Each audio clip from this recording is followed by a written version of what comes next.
back. Hello, Elliot Pfebve. What we are doing is we've tried to do something that we haven't done before. So what we're doing is we're both live on our Facebook profiles from our respective homes, but at the same time we are recording this Skype interview. There's an application called Call Recorder, which records a Skype interview or a Skype call. So after we record it, we can save it on our computers and then we can upload it to you. This is chapter 2 of Zimbabwe, My Home, My Frustration, a book written by Elliot Pfebve. In chapter 2, we've done chapter 1. I'm going to put chapter 1, the link to the video for chapter 1. I'm going to put it in the show notes for the Facebook, the YouTube, when I upload it to YouTube. So this is now chapter 2, which we're looking at. And in chapter 2, he talks about, or you, Elliot, talk about growing up in an African context. The first thing that you talk about is a competitive childhood. This whole book is based on articles of defiance. And I see a lot of defiance in, actually in this chapter, I see a lot of that defiance from an early childhood up to early adulthood. Okay, so you talk about a competitive childhood. You talk about getting involved in boxing, in football. You talk about George Shire and Pele and Muhammad Ali. But you also mentioned that at that time you didn't really know these people, but everyone was talking about them. Okay, then you talk about not being allowed to go and head cattle with the big boys because your father wanted you to focus on your education at a young age. You talk about the rainy day you got lost and ended up in in a neighboring country to Zimbabwe as a very young kid of about 5, but eventually you found your way home. You talk about the keeps, which were these places where people were kept during the war to protect them from the war situation. And you talk about the war itself and how you went to school during the war and after the war, and that to go to school you had to learn to touch your ear like this. If you could not touch your ear like this, then Simba, hello Ronald, it meant that you could not go to school. And then you also went to school. In primary school, you're learning with people who are 14 to 35. You became president of the school magazine when you moved to Harare, and you're going to a group A school, which is when you began to see racial discrimination, because we still had some of the members of staff and some of the students were white, and you could see there was racial discrimination being practiced there. DP Zimbabwe, right? And then there was you became student rep for Heal the Hoons campaign, a civic group which was looking at issues of apartheid in South Africa. Yes. And your first encounter with the political issues in Zimbabwe was you experienced them during the 1991 to 1992 drought, during which time you began to see that things could have been done differently. Indeed, yes. People were struggling. And then you talk about your brief stint with Zanundonga and eventually your full-fledged political career with the MDC. Indeed, yes. Right. Yeah. So this is the summary. You decide what you want to talk about. It's your book.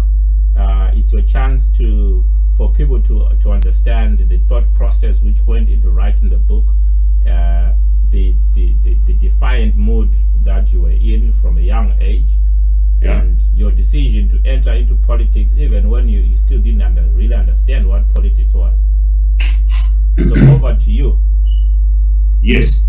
I think if you look at the title of the book, Zimbabwe, My Home, My Frustration, and then Articles of Defiance, it actually sort of summarizes what I think Zimbabwe should be and what Zimbabwe should have attained after independence. And it also sort of it's a package of memoirs of an African child growing up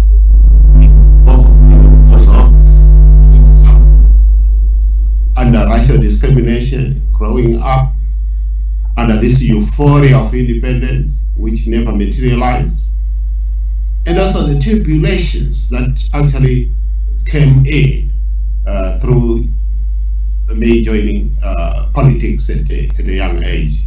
Firstly, with ZANU and then with MDC. But let me say that the first chapter, I know we covered the first chapter a couple of months back, was to set the scene of the book, so that I was mindful of the fact that some people who are going to lay their hands on the book might not even know where Zimbabwe is. Yeah. And they might not even know the composition of the people of Zimbabwe. So in such a way that I structured it to give the setting of the book, describe where Zimbabwe geographically is, the people of Zimbabwe in terms of the main languages of Zimbabwe, and the main political parties, the historical background, going back to 1890 up to 2011.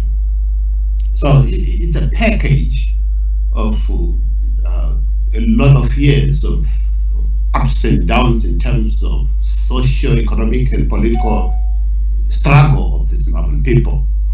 Now, back to chapter 2 that we are discussing today. I sometimes reflect that probably I was never meant to enjoy the fruits of independence, the fruits of tranquility, because at a very young age, and I think as you have rightly summarized it, in 1975, I found myself and my parents being thrown into these protective camps in Mukumbura border post there. And even the ABC of Australia, one journalist by the name of Wright, when he visited the Mukumbura border post, the so-called protected camps, the Smith regime wanted the people to believe that they're being protected by the Smith regime against the guerrillas. But the fact of the matter is that we were being used as a human shield against the warring parties. So it became, the pawn or the cannon fodder of raging war. So at a very young age, about 4 years, I find myself in these protected camps, and I was locked up in there for the next 6 years until 1980. And all what we would see was raging wars, ricocheting bullets, and as I've said, in terms of growing up like any other child, playing soccer, again fighting, which is typical of rural boys those times. But then again, the whole episode of the 6 years, the whole episode of the 6 years, I look at it and reflect as years that I was denied my youth, that I was denied my dignity as a human being, and it toughened me, and it's such. And I think if you look at the chapter 2, at the end, I define myself as a person of defiance, that since my incarceration for 6 years in these barbed wire protective camps, it became a journey that today I'm still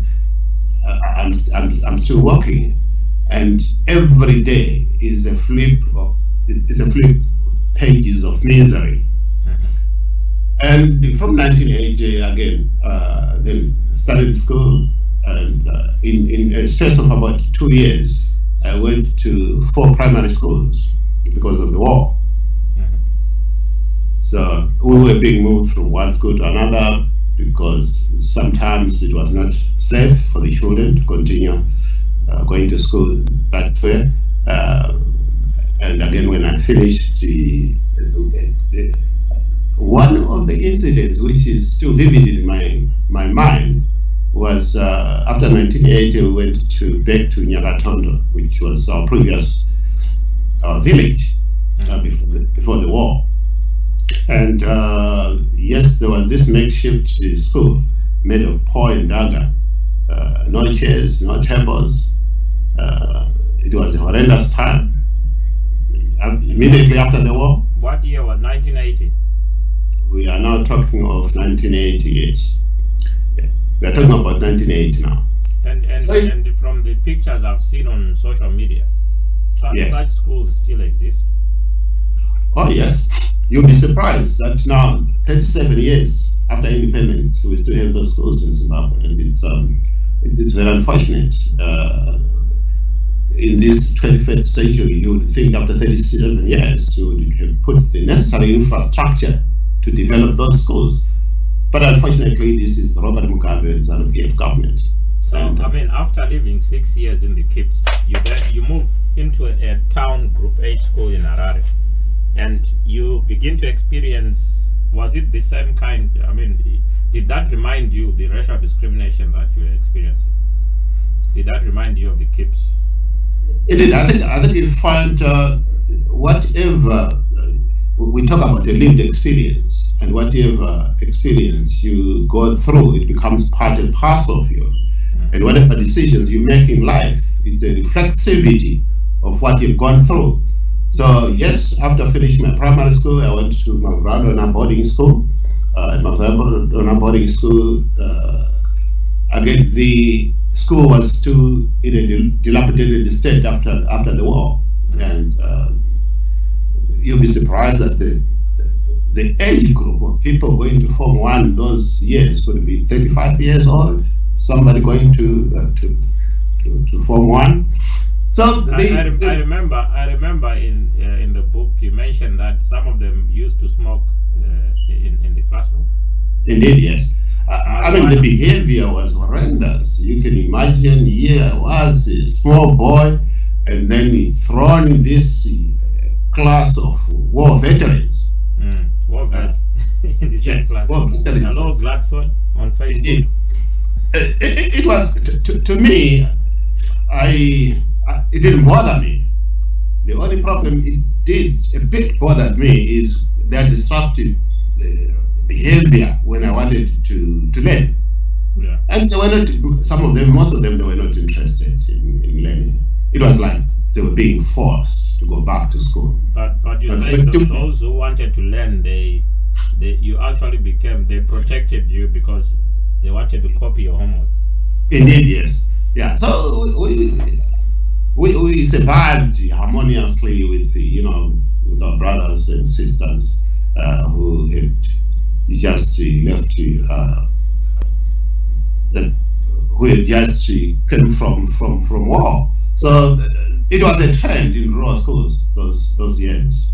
But after Mavradona secondary school, I then went to Glenora High in Harare, where I became the president of Magazine Club and continued fighting. Before you continue there, can I just say to my Facebook, those that have just joined, I'm talking to Pfebve. We're discussing his book, Zimbabwe, My Home, My Frustration. It's available on Amazon.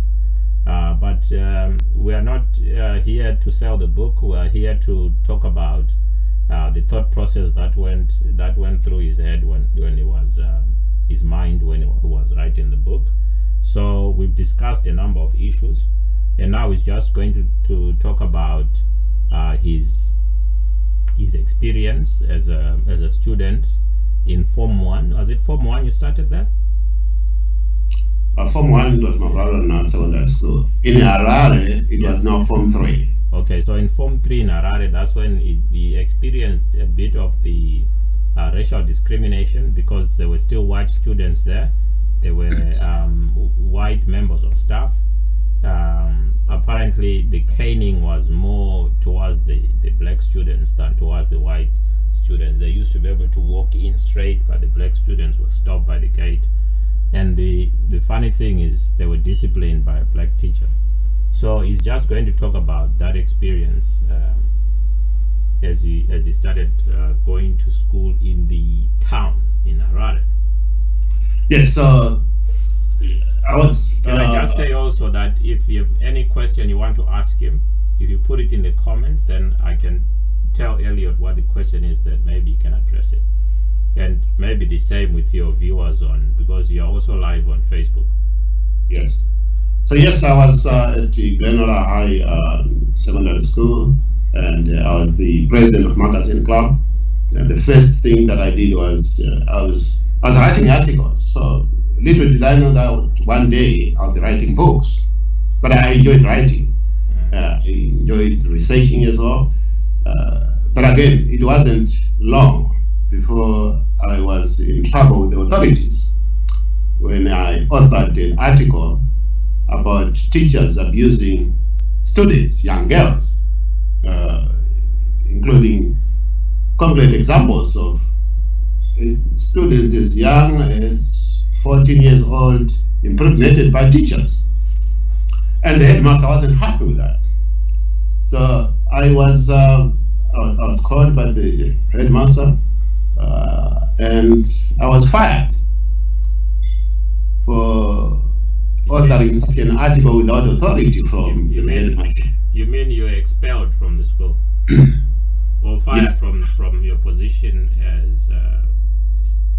I was fired from my position as president of the magazine club, and subsequently I was expelled from school. Okay.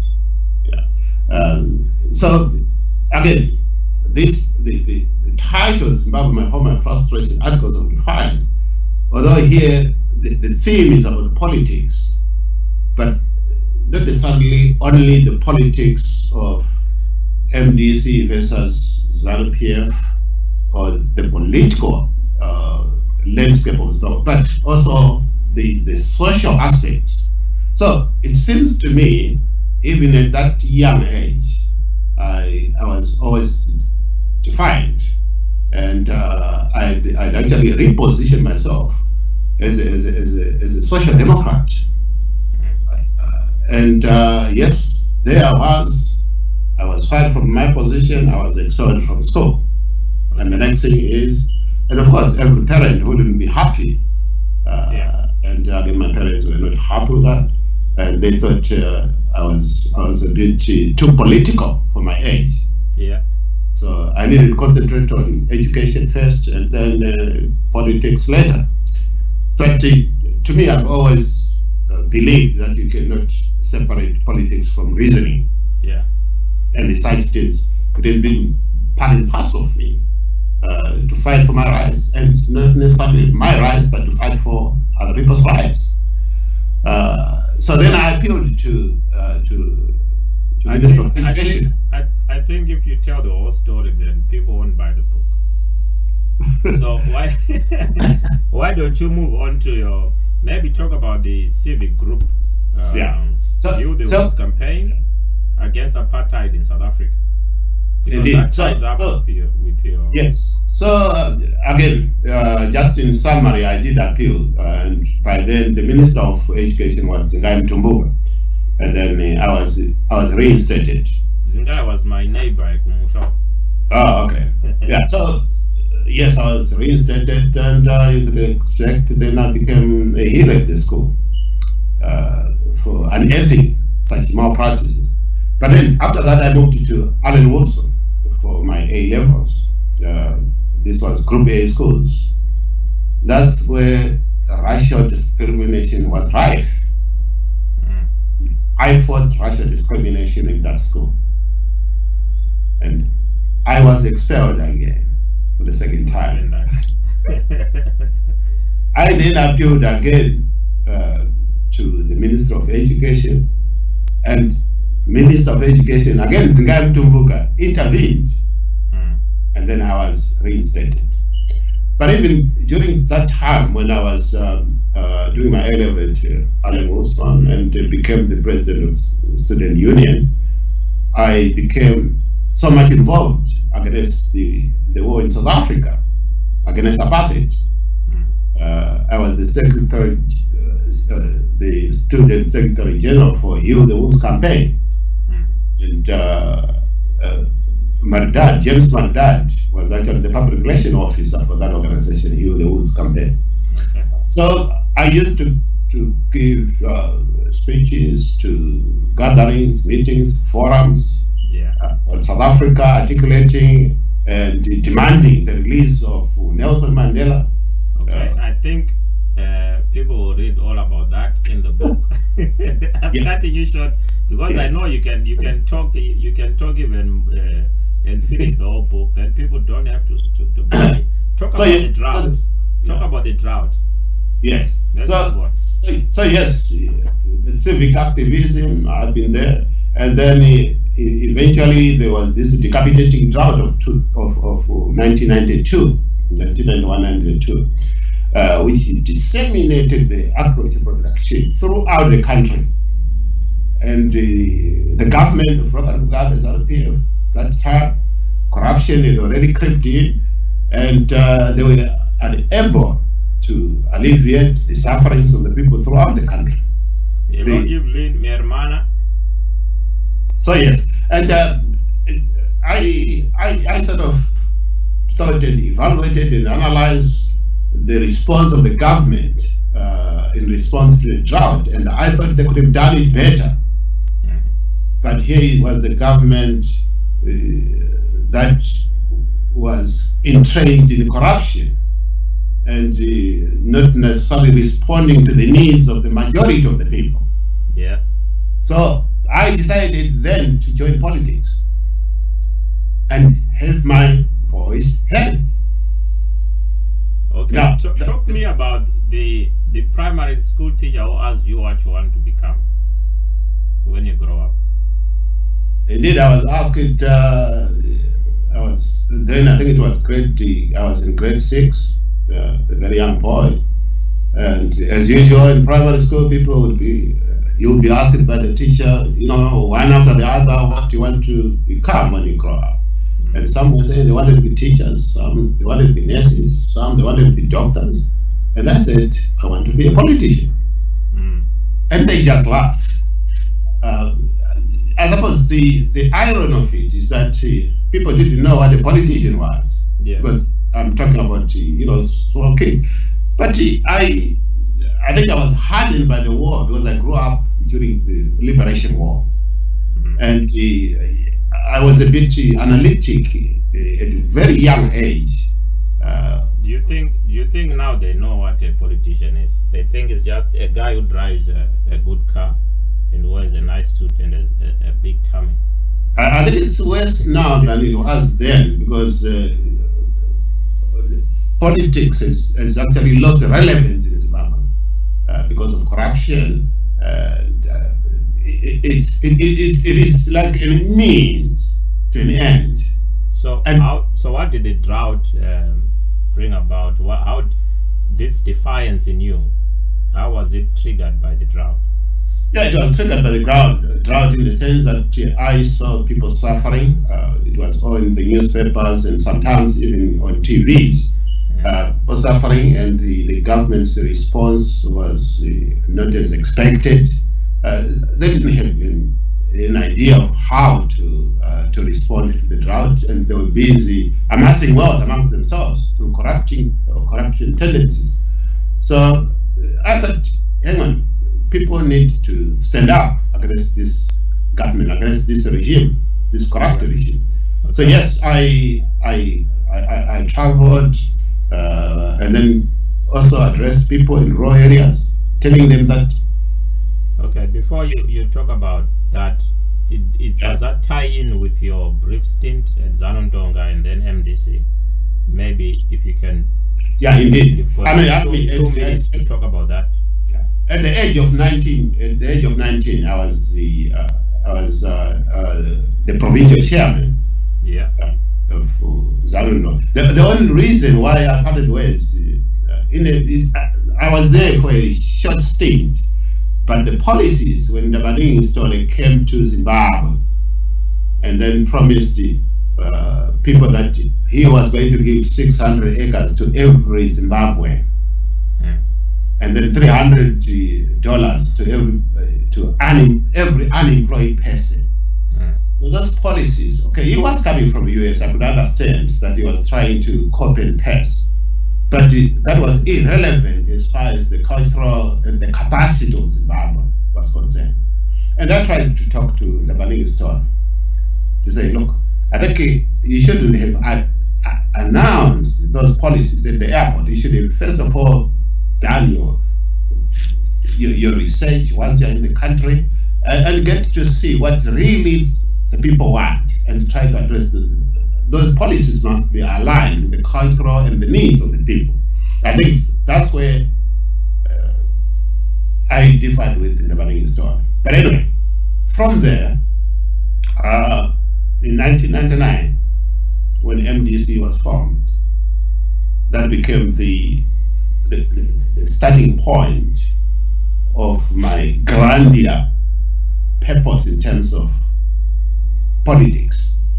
I met Morgan Tsvangirai well before MDC was formed at Leicester House in Harare, and during that time it wasn't a political party but a pressure group. So initially MDC was not formed as a political party but as a pressure group. So yes, I was part and parcel of the people who founded MDC as a pressure group. Firstly, it was to pressurize the government to address the needs of the people, be it economic, unemployment, and so forth. But the government didn't. It wasn't prepared to listen, as to be expected of Robert Mugabe and ZANU-PF. And the next thing is, Mugabe declared that he knew that we were hiding behind our fingers as a pressure group. And he said, if you want to join politics, then join politics, and we meet at the ballot box. So eventually, there were a series of meetings. And then people said, oh, if Mugabe has challenged us to ballot box, now. Sorry? I'm going to cut you off now so that people can, at least, I think people now have some idea of what the book is about. We've been talking about chapter 2. Elliot has gone through. We're going to post this video on YouTube so you can listen to it, and also the book. I've got one. Elliot has got some physical copies. If you are in the UK, if you contact him in his inbox on Facebook, I'm sure you can arrange to send you one. Where else can people find your book, Elliot? They can find the book. It's on Amazon, amazon.co.uk or amazon.com. So whether you are in the USA or in Africa, in Europe or Australia, you can buy it online. There are selected bookshops. If people can Google them throughout the world, so it's also available in South Africa as well. Is it also available as an ebook, downloadable on Amazon, or is it just physical? Yes, there is an ebook as well on Amazon. Great. So we've looked at chapter 2. Next week we're going to look at chapter 3 and go through again, find out from the author the thought process that went through, because I think from these conversations we probably get maybe a different perspective from the book itself. But I mean, read the book and enjoy your reading. Okay, thank you, Elliot. We're going to stop now. Thank you, viewers. Join us next week, same time. We're going to be evaluating and analyzing chapter 3 of Zimbabwe, My Home, My Frustration, with a view to take audit of where we have come from and where we are and where we are going as a people, reflected through the lens of the author. Thank you and good night. Good night. And chapter 3 will be about the rise and rise of the MDC. Yeah. Thank you very much.